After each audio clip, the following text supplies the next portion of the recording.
Okay, so just want to use some roads in Grantham to demonstrate some good and not so good use of the cruise control if you do have it in your car. It can be really handy little feature which is nice to get to know. And remember, generally speaking, motorways, dual carriageways, these kind of single carriageways that are on nationals, in other words, type of roads where the right foot isn't doing loads on the gas and the brakes and there's not a lot of gear changes. Let's have a look at some other uses. The cruise control feature is where you can take your foot off the accelerator, off the gas, and yet the engine will still be motoring along, maintaining a very similar speed to what you have set it at. And so you have to take care when you're using this actual feature, because you've got to be able to read the road and you've got to stay mentally alert. Although your right foot isn't on the gas pedal, you want to be making sure that your right foot is ready to at any moment to come back into either the braking or perhaps onto the gas.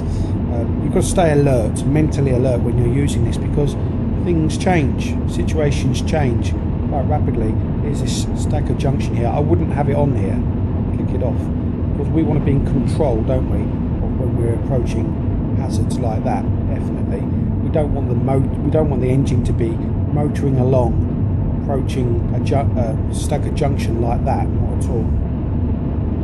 The idea is that you decide what speed you want to be driving at with the driving conditions, and just click that on, and it maintains that speed.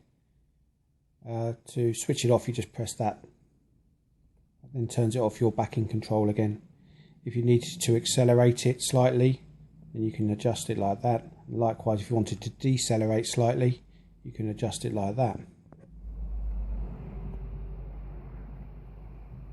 So although this is a 50 road just coming into there, look, if you're from Grantham, you'll know this is actually quite a steep uphill here.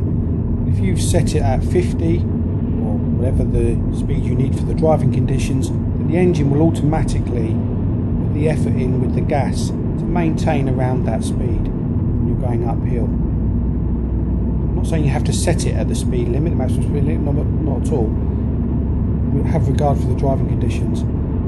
As you see on this one here, going downhill, it's not quite so good. You know, we're going downhill now in the 50, and then we're going to be going into a 30. You've got to get control of the speed with the brake. You can't be relying on the cruise control to be doing this for you when you're going down a steep downhill.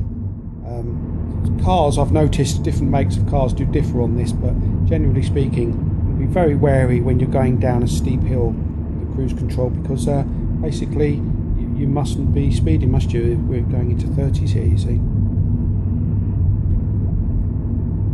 Here's an example of a place I definitely would not be using cruise control. If you put it on 30 or just under 30 here, look at all these hazards. Look, there's loads of them. There's junctions, parked cars, residential area. It's all happening here. We're going to have a bend coming up in a minute. So you wouldn't want the engine to be maintaining that speed and having it can't spot these hazards and these potential hazards. That's your job. And so you definitely don't want to be having the cruise control on this situation, because it's just going to maintain that speed around that bend there. That's not what you want. So pick and choose where you use this. It's the same here. Spot the hazards here. Look, pedestrians, junctions, residential area. You don't want to be driving at these hazards, definitely not. When I say driving, I don't mean accelerating, but you don't even want to be maintaining it. You want to have the option of coming on and off the gas so that you have engine braking going on.